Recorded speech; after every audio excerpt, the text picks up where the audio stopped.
नमस्कार मित्रांनो, ठरलं तर मग या सिरीजमध्ये काय घडले आपण ते बघणार आहोत। साक्षी आणि तन्वीला पोलीस घेऊन जात असतात त्यावेळेस तन्वी सायलीशी बोलते की तू अर्जुनला सांग, तो माझ्यातून काहीतरी नक्की मार्ग काढेल, मला जेलमध्ये नाही जायचं। ती खूप गायावाया करत असते, पण सायली सनकन कानामागे ओढते आणि ती बोलते करावे तसे बरावे, आता जेलमध्ये सडत राहशील 7 वर्ष।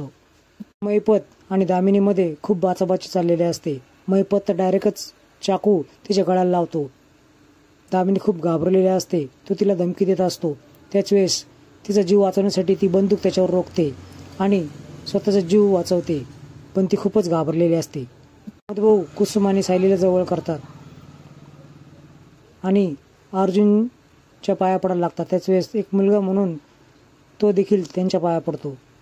त्यांनी पुढे येतो, म्हणतो माझा जावई सुपरस्टार अर्जुन सुभेदार आहे असं सर्वांना गर्वाने सांगा।